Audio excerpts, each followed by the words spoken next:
90 years ago, the Virginia Farm Bureau made our local farmers a promise to protect and preserve a way of life they work so hard to establish. Today, our insurance agents work to protect all Virginians, not just farmers. We want to keep Virginia, Virginia. More information is at farmbureauadvantage.com. The remarkable soybean. From its oil, we get products like ink, candles, and paint. From its meal, we get a high-protein fiber used in foods and animal feeds. Natural soy is replacing chemicals and products you use every day. You can learn more about soybeans at vasoybean.com. Sitting on the farmhouse porch after a hard day's work. Have you ever heard the call of a bobwhite quail? Sadly, this wonderful sound made possible by a life in the countryside it's not as common as it used to be. The good news is that there's a concerted effort here in Virginia to restore quail habitat, creating an environment that is mutually beneficial for cattle production. That'll be our focus during Ag Insights later in the program. We also have a story this week about Canadian cattlemen visiting Virginia farms. Plus, we'll have an update on honeybees and pollinators. Those stories and more on this episode of Virginia Farming. I'm Jeff Ishii.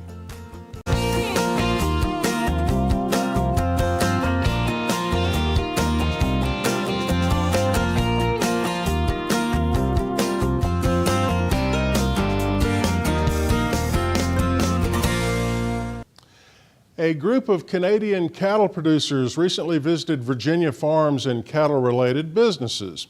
The purpose of the trip was to see if the Canadian beef industry can source more cattle from Virginia farms. Tour stops included the Farmers Livestock Exchange in Winchester, as well as the Virginia Cattle Company facility in Radiant, Virginia. The group met with farmers and dignitaries, including Secretary of Agriculture and Forestry, Basil Gooden, and Commissioner of Agriculture and Consumer Services, Sandy Adams. Since 2012, Canadian stockyards have purchased more than $30 million worth of Virginia cattle. Based on this most recent tour, we might see that number go up in the future. Well, the state of Virginia has a new plan for protecting pollinators and honeybees. Dave Miller has this report from Hanover County. Farmers have always enjoyed a good working relationship. Crops provide pollen, and bees spread that pollen, making plants thrive and produce. Virginia crops that depend on pollinators to develop their fruits include apples, pumpkins, cucumbers, squash, and blueberries. In fact, nearly one-third of our fruits and vegetables depend on insects like honeybees for pollination. Virginia just went through a process of adopting a managed pollinator protection plan. The emphasis or the focus of that plan is to address the risk of pesticides to our pollinators, specifically to the honeybee. Part of that plan is best management practices for our applicators, whether they're a farmer, whether they're a commercial applicator, landowners, also for our beekeepers to provide protection and sustainability of our honeybees. One of the things that applicators can do is to look at the formulation of the pesticide that they're using, the toxicity that it has to the honeybees and other pollinators, time of day. Many of our crops, many of our plants, the pollen and nectar is not available in the afternoon, so a later in the day application can actually be beneficial to our pollinators. The state pollinator plan depends on communication between farmers and beekeepers. Angie Sears, owner of Hanover Vegetable Farm, started keeping bees about a year ago. Sears, who lives in a century-old farmhouse that once served as a rural star post office, took to the process like bees to honey. Had a thought one day I'd like to keep bees and talked to my husband about it, and he was all for it, living on a farm. He thought, yeah, that would really help. So I just started reading and going to bee meetings, and last year got my first set of bees. And so now I got 2 hives, now I have 4, and it's just been awesome. Sears said there is much to be learned about bees and their behavior. She recommends going to a county beekeeping meeting. She plans on producing honey for her customers by next year, saying that most ask for local honey. One beehive can contain from 10 to 60,000 bees and can produce from 25 to 60 pounds of honey per season. Individuals can help out our pollinators through providing them a food source. What our pollinators are looking for is that nectar, the pollen that's in those plants, those flowering plants, to provide them a food that they can continue to live off of, but also to produce more pollinators for us. And so by putting out gardens with flowers or crops that produce pollen, nectar for the food, making sure that there's a good food resource out there, good habitat for our pollinators as well. Many of our pollinators are nest in our forest, nest in the ground and so forth, and so providing them a place that they can nest in also increases that population. Tigner says that when beekeepers provide a habitat around their hives, it helps to make the bees return home after a day's work in the fields and gardens. However, like most businesses, the manager needs to guide and nurture their employees. It's just paying attention and really watching the bees, watching their behavior, and just reading and getting with other beekeepers. It's really just learning. That's the big part. The actual work is not hard. I didn't ever really think about it as deep as I think about it now, how important the pollinators are to us. We definitely see a big difference having the pollinators on the farm versus not having them as far as the way our crops go. Open communication between beekeeper and producer will be critical for the success of the program, which in turn will help honeybees thrive and crops grow, all in a cycle to produce and feed the community and the world.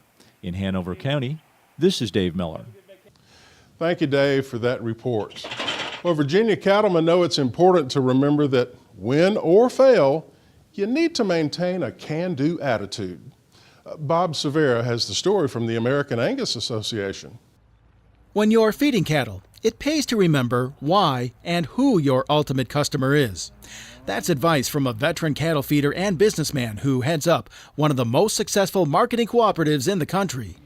Lee Bork became a cattle feeder in 1978 after an initial career with the Farm Credit System.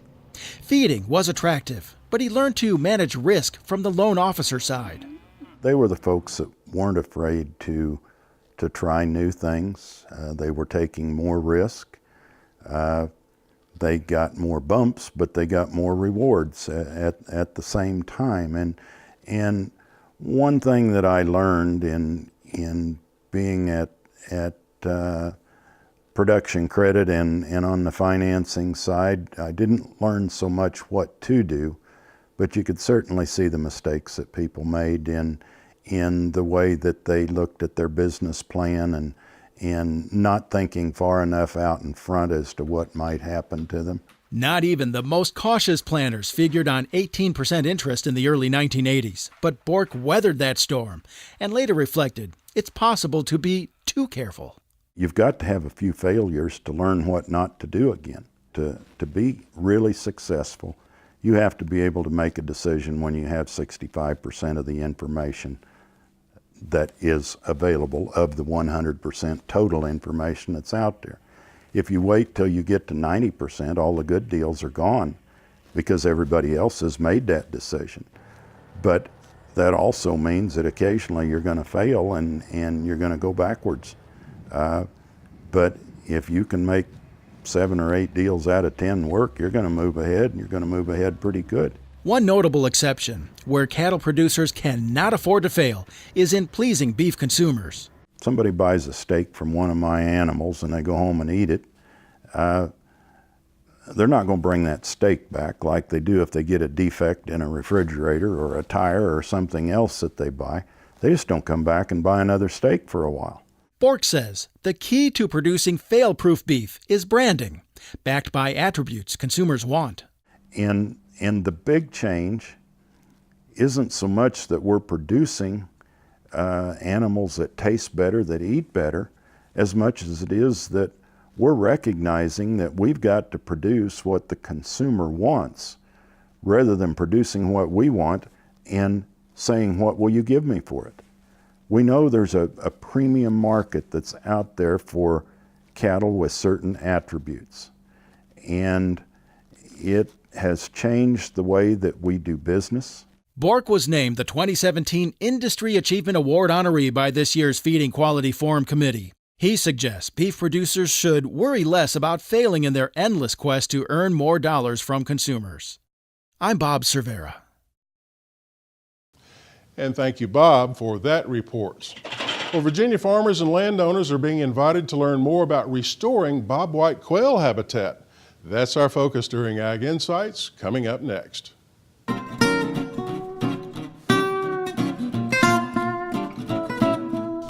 Welcome back, everyone. I'm Jeff Ishii. This is Virginia Farming, and as you can tell, this week we're out in the field in the beautiful Shenandoah Valley of Virginia on the Drumheller family farm in Augusta County, in not quite downtown Swope, Virginia, but on the perimeter of Swope, Virginia, a beautiful farming community here in the Commonwealth of Virginia. My pleasure to welcome to the program J.B. Daniel with the Natural Resources Conservation Service, and also Bobby Drumheller with Bellevue Farm here in Augusta County. Gentlemen, our topic today is habitat for bobwhite quail, and specifically how we make those habitats cattle friendly.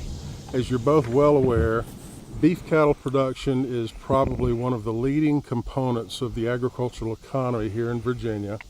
So there's a lot of acres out there that could be used combined beef cattle with bobwhite quail habitat. First of all, Bobby, tell us about this farm and what you do on this farm. Well, this farm is a 365-acre beef cattle farm that my father and I operate. We have about 50 to 60 brood cows. It's a cow-calf operation. And we have been interested both in wildlife and improving the cattle for quite some time now. And so talk about that. We will. I want to learn more about your experiences. I understand that you do see on occasion some bobwhite quail here on this farm. Yeah, they're few and far between, but we have seen singles and pairs in the past, and I do believe I heard one 2 days ago. You know, I think that's the trend statewide. Is as a lot of us grew up and we heard bobwhite quail all over the place, and now not so much anymore. JV, what is the big picture trend in Virginia with bobwhite quail? Well, over the, past 40 years, the species has declined tremendously, probably 80% in population over the last 40 years.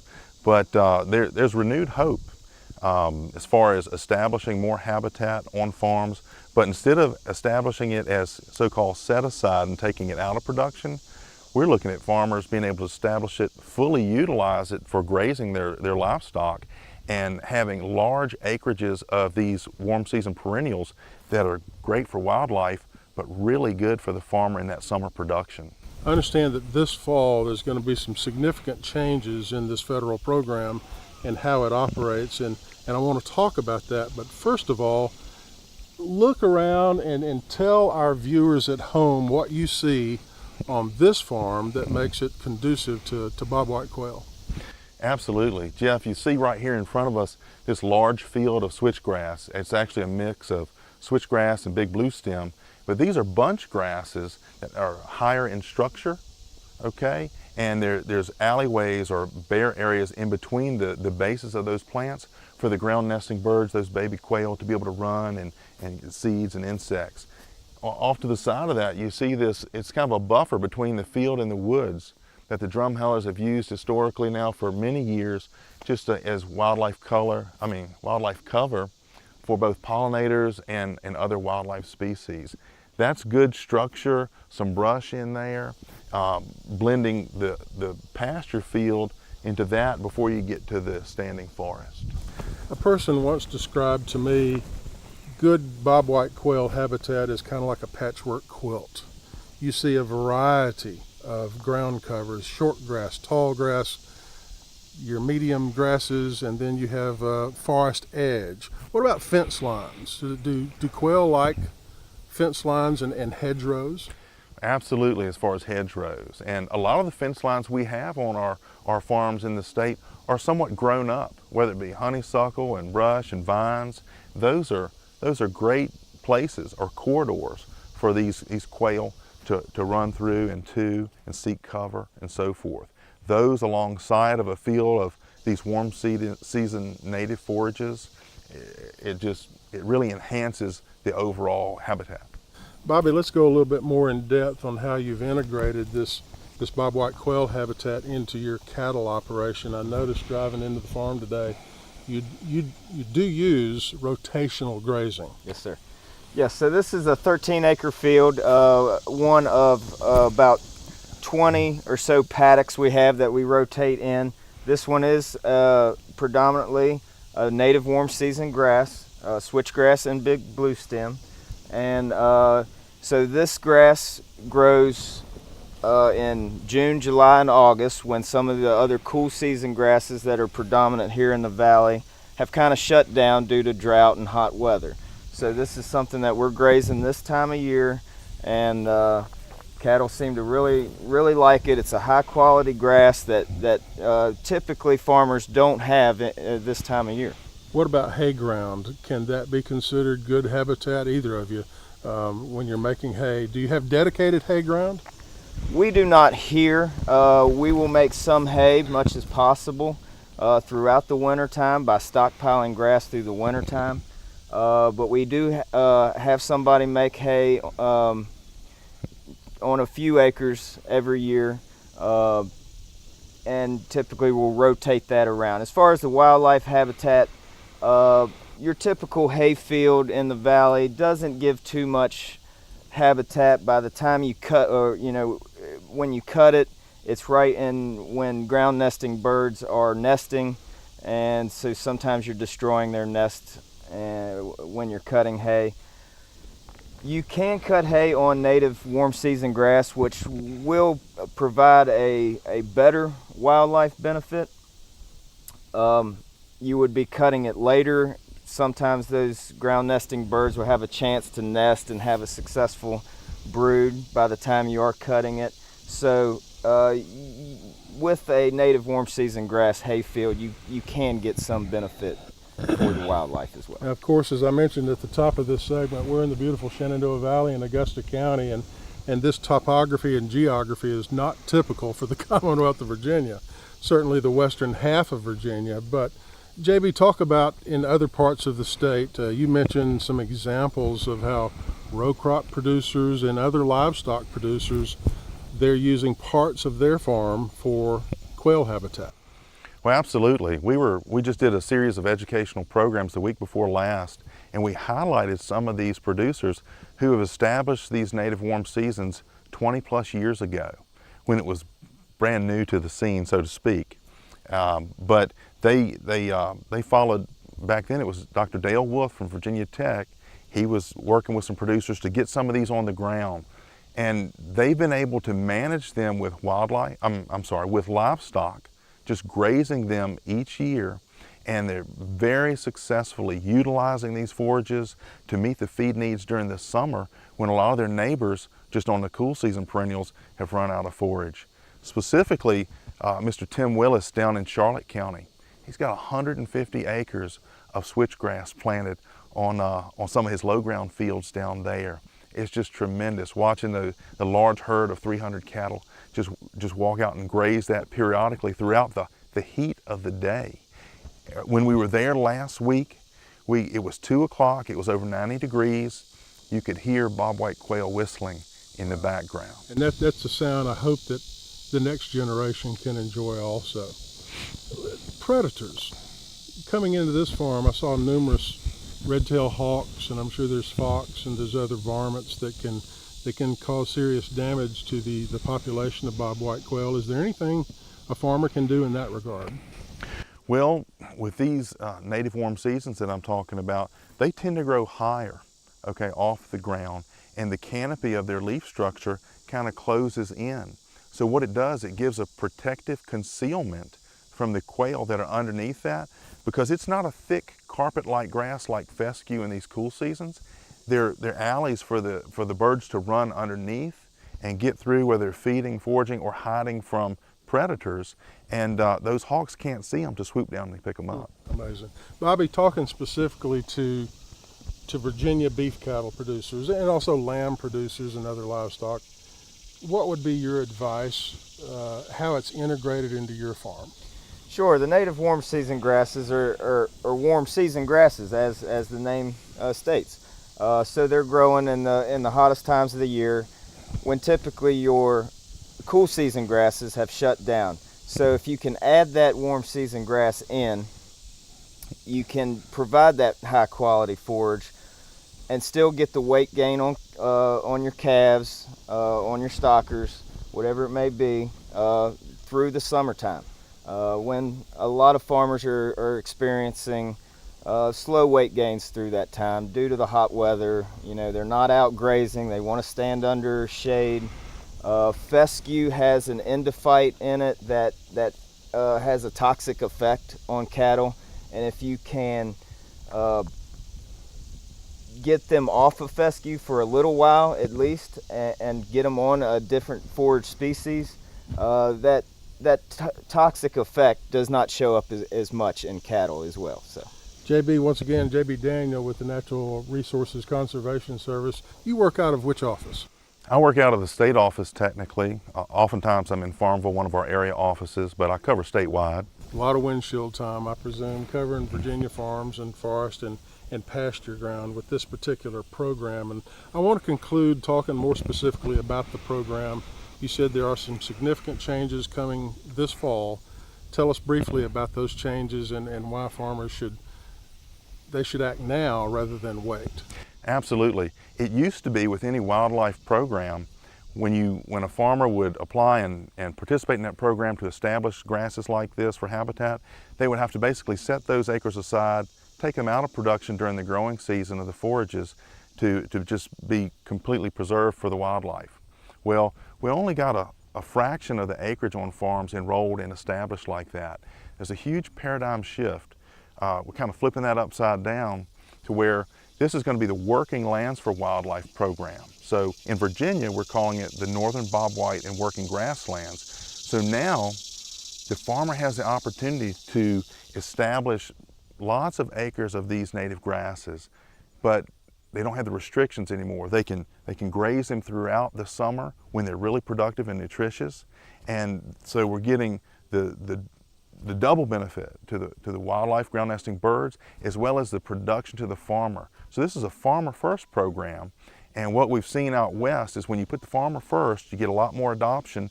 They get the benefit to accomplish their production goals, and we get that secondary benefit to the wildlife, so it's a win-win. So who should people contact? First point of contact would be their local conservationist at the USDA Service Center, and then get in touch with the private lands biologists. We have 5 of them across the state, but they're trained specifically in helping them evaluate where it might be most beneficial to establish these grasses on the farm.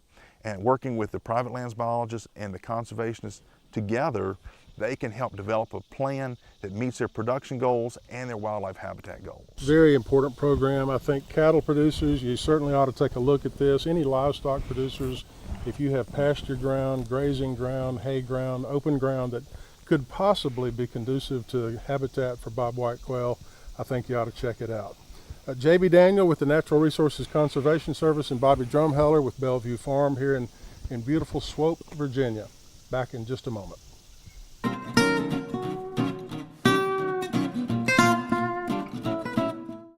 Well, this week we take a look at a new book concerning dogs on the farm. The title we are reviewing this week is Farm Dogs. It's a relatively new book, just published in 2016.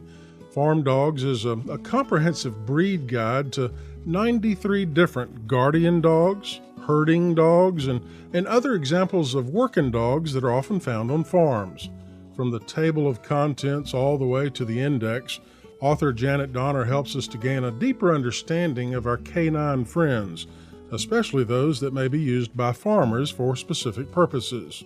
For instance, how do you choose the appropriate breed for your particular farming operation? Is it an Akbash? Is it an Australian cattle dog? Or perhaps a Jack Russell?